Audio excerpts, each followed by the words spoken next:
मुझे लगता है कि मेरा बच्चा कॉन्फिडेंट नहीं है। ख़ुद एतमादी की बहुत कमी है, लोगों में जाता नहीं है, किसी गेम्स में हिस्सा नहीं लेता। मुझे क्या करना चाहिए? देखिए, बहुत सारे वालिदैन ये सवाल करते हैं, उन्हें लगता है कि बच्चों में कॉन्फिडेंस नहीं है। और क्यों छोटे-छोटे बच्चों के अंदर ये ख़ुद एतमादी ख़त्म हो रही है? ऐसी क्या गलतियाँ हम कर रहे हैं? क्या चीज़ें हैं जो हमें करनी चाहिए? आज इस मौज़ू पे हम बात करेंगे। कॉन्फिडेंस बेसिकली क्या है? किसी भी शख़्स का बिलीफ़ अपनी किसी एबिलिटी के ऊपर, यानी मेरा यकीन मेरी सलाहियत के ऊपर, कि मैं किसी काम करने की सलाहियत रखता हूँ या नहीं रखता हूँ, ये कॉन्फिडेंस है। अगर मुझे लगता है कि मैं ये काम कर सकता हूँ, ठीक है, तो मैं ये कॉन्फिडेंस है मेरा कि मैं ये काम कर सकता हूँ। अगर मुझे लगता है कि मैं ये काम नहीं कर सकता, तो ये भी कॉन्फिडेंस है, लेकिन अपनी सलाहियत ना होने पर, यानी गलत जगह पर। अच्छा, ये बिलीफ बनता कैसे है? ये बिलीफ शेप होता है हमारे बचपन के एनवायरनमेंट से। यानी जब हम बच्चों को उनकी सलाहियतों के बारे में लेबल करते हैं कि तुमसे ये नहीं होगा, तुम तो ये कर ही नहीं सकते, तुमसे पता नहीं क्यों नहीं होता, तुम तो ये नहीं करते, तुम तो वो नहीं करते, तुम ये अच्छा नहीं करते, तुम वो बुरा करते हो, तुम्हारे नंबर अच्छे नहीं आते, तुमसे पढ़ा नहीं जाता। हम जब उनकी सलाहियतों को लेबल करते जाते हैं, तो फिर बच्चों के अंदर ये चीज़ पैदा होती चली जाती है। क्यों? क्योंकि न्यूरोसाइंस ये बताती है कि हमारा जो भी कॉन्फिडेंस है, ये लिंक्ड होता है, ऐसे न्यूरो पाथवेज़ हमारे ज़हन में न्यूरॉन्स के बने हुए होते हैं कि जब हमें इनकरेज किया जाता है किसी काम के लिए, तो ये पाथवेज़ स्ट्रॉन्ग होते चले जाते हैं और कॉन्फिडेंस बढ़ता चला जाता है। ठीक है? और हमारे अंदर जब जितने ज़्यादा ये स्ट्रॉन्ग होते हैं, उतनी ज़्यादा हमारे अंदर किसी काम करने की मोटिवेशन बढ़ती जाती है। ठीक है? और जब हमें ये कहा जाता है कि तुम ये नहीं कर सकते, तुमसे होगा नहीं, तो वो पाथवेज़ क्या होते हैं, वो बंद होते चले जाते हैं सलाहियतों के। आसान अल्फाज़ों में कहूँ, तो जो हमारी ज़हनी सलाहियतें हैं, वो बंद होने लग जाती हैं। और जब हमें इनकरेज किया जाता है, तो वो मज़ीद फैलने लग जाती हैं, बढ़ने लग जाती हैं। ये न्यूरोसाइंस बताती है। क्यों? क्योंकि जो इनकरेजमेंट होती है, यानी हौसला अफ़ज़ाई होती है, इसकी वजह से ब्रेन के अंदर कुछ न्यूरोट्रांसमीटर्स पैदा होते हैं, जिसे आप कहते हैं डोपामिन और सेरोटोनिन। ये दोनों न्यूरोट्रांसमीटर्स बहुत ज़रूरी होते हैं हमारी मोटिवेशन के लिए, हमें हौसला देने के लिए, हमें कॉन्फिडेंस देने के लिए। तो जब इनकी तादाद कम होती है, डोपामिन की और सेरोटोनिन की, तो हम डीमोटिवेटेड होते हैं। कोई काम के लिए हमारे अंदर सेल्फ डाउट ऑटोमेटिकली पैदा होना शुरू हो जाते हैं।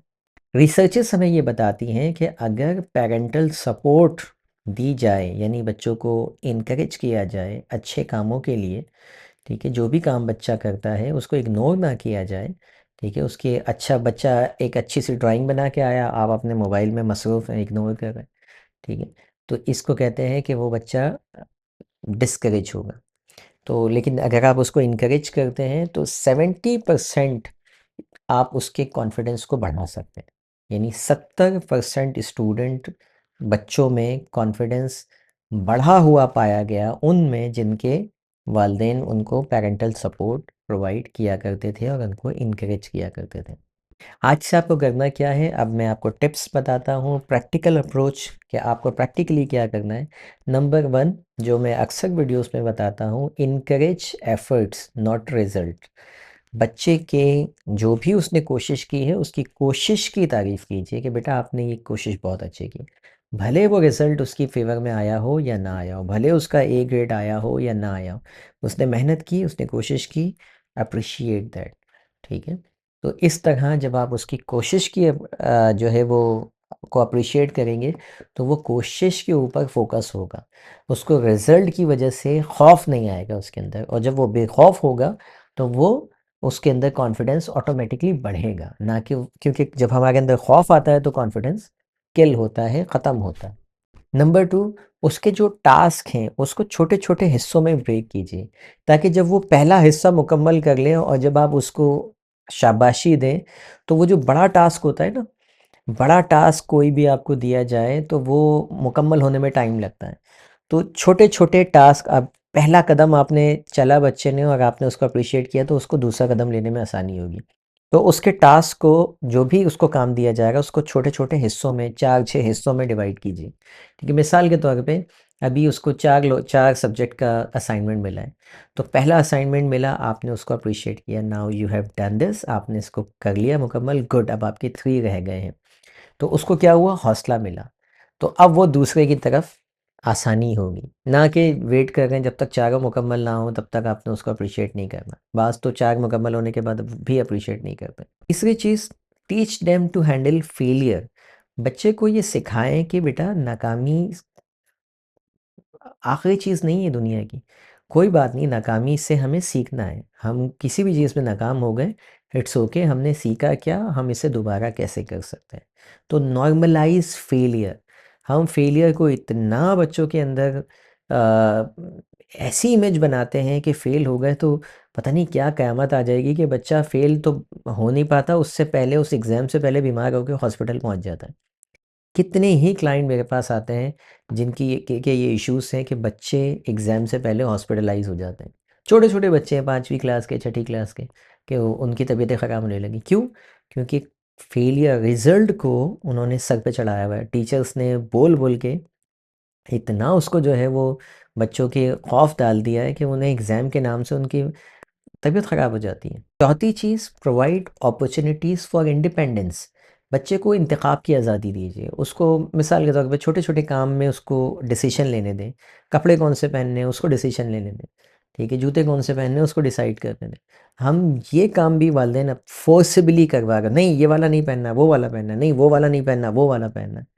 ठीक है? उसको चूज़ करने दें। ये छोटे-छोटे डिसीज़न हैं आज के, जो बच्चे के ब्रेन में डिसीज़न मेकिंग स्किल्स को पैदा करते हैं। वरना क्या होता है, पपेट्स बन जाते हैं बच्चे के, जो माँ बोल रही है, जो बाप बोल रहा है, वो वही करना है। ज़िंदगी में फिर वो खुद फ़ैसले नहीं ले पा रहे होते, क्योंकि छोटे फ़ैसलों से ही आगाज़ होता है। डायरेक्ट उसको कोई बड़े फ़ैसले थोड़ी करवाने हैं। पहले तो वो अपनी अपने लेवल के हिसाब से फ़ैसला करेगा ना। बच्चे का लेवल क्या है कि मुझे ये खाना है, ये नहीं खाना, मुझे ये पहनना है, ये नहीं पहनना, मुझे ये अच्छा लगता है, ये अच्छा नहीं लगता। ठीक। हाँ, अगर कोई ऐसी चीज़ की डिमांड करे कि ऐसी चीज़ खानी है जो उसकी सेहत के लिए नुकसानदेह हो, तो वो आप भले से उसको मना कर सकते हैं। बच्चे के अंदर ईमान और शुक्रगुज़ारी, ये 5वीं चीज़ है जो आपने पैदा करनी है। हर काम के लिए आपने बच्चे को रिमाइंडर देना है कि बेटा अल्लाह का लाख-लाख शुक्र है। ठीक है? बेटा अल्लाह ताला जो चाहता है वो बेहतर होता है। कोई भी मामला हो, जो बेटा अल्लाह ने चाहा वो होगा। ये रिमाइंडर आपने देने होते हैं। उसका ईमान मज़बूत रखा जाता है। हर मामले की निस्बत अल्लाह रब्बुल इज़्ज़त के फ़ैसले से जोड़ी जाती है, और ये बचपन से किया जाता है काम। ताकि बच्चे को ये पता हो कि मैं कामयाब हूँ या नाकाम हूँ, अल्लाह मेरे हाथ में सिर्फ़ एफ़र्ट्स हैं, कोशिश है, बाकी जो अल्लाह को मंज़ूर हो। तो इस तरह से बच्चे का ईमान भी मज़बूत होता है, तवक्कल करना भी वो सीखता है, और साथ-साथ में वो सब्र और शुक्र भी उसके अंदर पैदा होता है। छठी चीज़, बी अ रोल मॉडल। आप खुद उसके आगे रोल मॉडल बने, सिचुएशंस को हैंडल करें कॉन्फिडेंटली। बच्चे बहुत ज़बरदस्त ऑब्ज़र्वर होते हैं। सोशल लर्निंग थ्योरी कहती है ये कि बच्चे देख के ज़्यादा सीखते हैं। ठीक है? तो जब आपको वो कॉन्फिडेंट देखते हैं किसी भी मामले में, तो वही फीलिंग, वही एक्शन, वही बॉडी पोस्चर, वही कॉन्फिडेंस वो अडॉप्ट करते हैं।